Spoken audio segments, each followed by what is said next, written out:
Hai, hey, welcome back to my YouTube channel. Welcome back to my YouTube channel, Ditya Barber. Di video kali ini gue bakal ceritain gimana ceritanya gue bisa kerja di luar negeri sebagai barber atau hairdresser. Sebenarnya cerita gue ini akan berbeda sama mungkin orang-orang yang lainnya. Ini lagi musim corona ya, makanya pakai beginian. Ini gue lagi di rumah, nothing to do, jadi kita bikin YouTube aja lagi, ya enggak? Jadi cerita gue kali ini boleh diikutin boleh. Cerita gue kali ini akan beda sama cerita-cerita mungkin orang kebanyakan yang prosesnya kerja di luar negeri itu seperti apa. Cara gue kerja di luar negeri sebenarnya salah. Boleh diikutin boleh enggak? Jangan sih, tapi kalau diikutin juga nggak apa-apa. Oke. Langsung aja. Semua nyantai kali ya.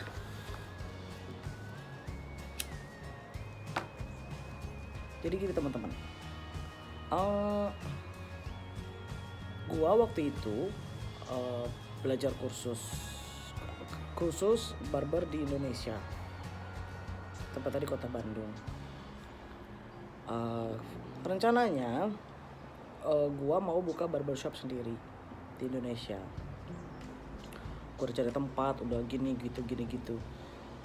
Karena gue berpikir waktu itu gue pengen buka bisnis barbershop di Indonesia, tapi gue nggak mau ngandelin karyawan gitu kan. Kalau gue mikirnya nanti kalau gue udah ngandelin, kalau gue nggak bisa nyukur juga, karyawan gue resign, udah punya customer sendiri langganan. Kalau yang nyukurnya bukan dia lagi kan takutnya kan nggak happy gitu customernya. Jadi gue memilih untuk gue harus jangan ngandelin karyawan, jadi gue juga harus bisa nyukur gitu ya. Akhirnya gue memutuskan untuk belajar.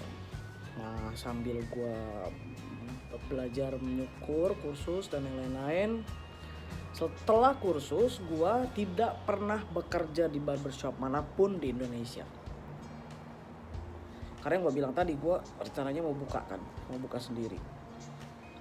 Terus gue hanya melatih nyukurnya gue tuh lewat pada gue suruh teman-teman datang ke rumah, gue cukurin gratis gitu. Jadi sambil gue latihan gitu kan.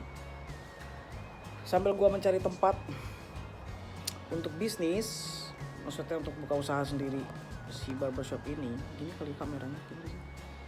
Aduh. It's better. Yes. Sambil gue mencari-cari tempat gitu ya. Akhirnya gue iseng waktu itu kirim email ngelamar kerja ke luar negeri, tepatnya di negara Australia. Gue ngelamar, kebetulan gue waktu itu lagi hobinya, lagi senang-senangnya ngedit video. Jadi otomatis gue yang video gue di tempat kursus, terus video gue nyukurin teman-teman gue tuh gue videoin, terus gue edit dengan sebaik mungkin. Jadi si video itu looks like professional barber gitu. Gua di video itu seperti kayak seorang barber yang very professional barber. Gua terlihat seperti sudah punya experience lama. Nah, terus gua ngelamar, nyangkut lah. Ada beberapa barbershop yang mau terima gue, tepatnya di kota Melbourne. Ditanya, lo udah berapa lama punya experience? I said 2 years. Gue bilang 2 tahun. Oke, deal. Semua diurus, urus visa dan lain-lain, gue berangkat ke Australia. Begitu gue sampai di Australia, bos gue sangat-sangat kaget, teman-teman. Karena dia langsung tahu gitu, dia langsung panggil gue, come on, dia bilang gitu, lo jangan bohong sama gue gitu kan. Gue udah capek-capek jauh-jauh ngedatengin lo kesini, susah payah, terus lo bohongin gue, dia bilang. Lo nih bukan barber yang punya pengalaman banyak. Lu bisa nyukur tapi lu belum lama bisa nyukur. Terus gue cuman yang gue gak bisa ngomong dong, ketahuan. Bilang iya, gue nggak pernah, gue baru bisa nyukur, gue bilang gitu. Terus dia langsung, oh my god, dia langsung gitu kan. Aduh gimana dong, saya butuh barber yang udah jadi, yang udah ready gitu. Terus gue bilang, iya lu bosnya, lu decide, lu ngambil keputusan. Gue terima karena gue salah, udah pakai cara bohong. Ya kalau lo memang mau minta gue balik ke Indonesia, gue balik. No, dia bilang gitu. Sayang, lu udah sampai sini. Kebetulan bos gue ini dia sangat suka sama orang Indonesia, nggak tahu kenapa. Pokoknya kalau nggak salah mantan pacar dia tuh orang Indonesia, jadi dia tuh sama orang Indonesia tuh seneng gitu. Oke gini aja, karena lu udah sampai sini, gue juga suka sama attitude lu, dia bilang gitu kan. Gue ajarin lu nyukur. Gue tetap gaji lu, tapi bukan seperti gaji yang kita sepakati sebelumnya. Gajinya masih standar, mungkin di bawah. Dia bilang, are you happy with that? Yeah, it's no problem. I'm okay with that. Tapi yang jelas, yang penting lu gue kasih tempat tinggal gratis, dia bilang gitu. Dan gue berterima kasih. Gue ambil kesempatan itu untuk gue belajar. Terus berjalannya waktu, gue sambil kerja sambil diajarin. Di tengah jalan ada permasalahan, si barbershop tempat gue kerja ini harus tutup,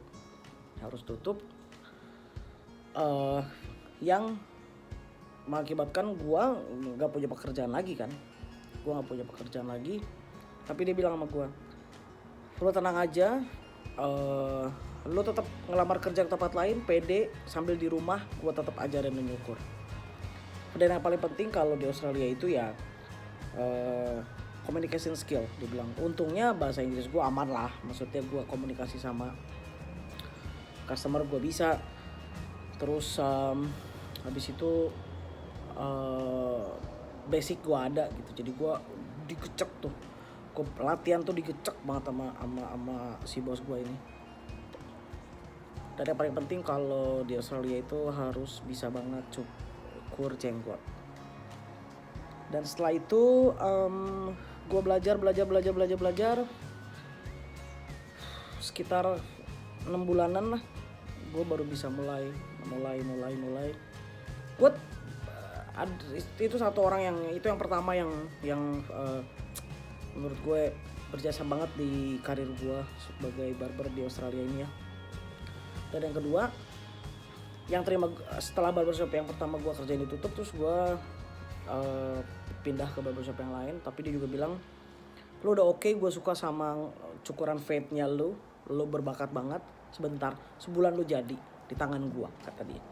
Tapi harus mau belajar cukur jenggot, karena seprofesional apapun lu, kalau nyukur jenggot lu nggak bisa dibilang profesional barber di Australia. Oke. Gue juga dikecek sama dia, bos gue yang kedua. Gue belajar sampai akhirnya 2 bulan dibilang lu udah jadi nih sekarang gitu. Karena lu memang berbakat, karena menurut dia walaupun kita punya pengalaman 15 tahun 10 tahun, kalau basicnya kalau kita dasarnya nggak berbakat ya lama gitu prosesnya. Tapi kalau orangnya berbakat, mau cuma sebulan 2 bulan juga ya cepet gitu. Ya udah, akhirnya di situ gue mulai dinaikin gaji. Terus gue kerja sama bos gue yang kedua ini 1 tahun, 5 bulan. Habis itu karena gue pindah rumah, gue mencoba melamar ke barbershop yang lainnya. Habis itu baru di situ gue mulai bisa mendapatkan gaji sebagai professional barber, kira-kira setelah 1 tahun berada di Australia. Jadi gue baru bisa pede dan bisa mendapatkan gaji yang sesuai professional barber di Australia. Gue udah bikin kalau nggak salah di video sebelumnya, kalau gaji gue sekarang itu 50 juta 1 bulan kurang lebih, before tax ya, sebelum tax, karena bayar pajak di Australia ini mahal. Gitu teman-teman. Sekian cerita dari gua. Semoga bisa menginspirasi teman-teman. Jadi yang mau kerja di luar negeri siapapun itu bisa, asal ada kemauan. Tapi jangan diikutin juga sih bohongnya gua. Itu gua kebetulan aja kan dapat bos yang baik gitu. Waktu gua pertama datang, kebayang gak sih kalau gua dapat bos yang rese. Begitu dia lihat gua bukan profesional barber pada saat itu, mungkin gua udah langsung di kick out, pulang lu sono ke Indonesia ya. Tapi kan enggak, gua tapi udah jalan Allah juga sih, udah jalan Tuhan. Gua memang harus berada di sini dengan apapun caranya itu. Gua sangat percaya itu. Gitu teman-teman. Pokoknya ngomong apa sih? Ya pokoknya sih gitulah cerita dari gua. Semoga bisa menginspirasi bagi teman-teman yang mau kerja di luar negeri. Juga kalian pasti bisa. Okay? Thank you for watching. See you in the next video. Bye bye.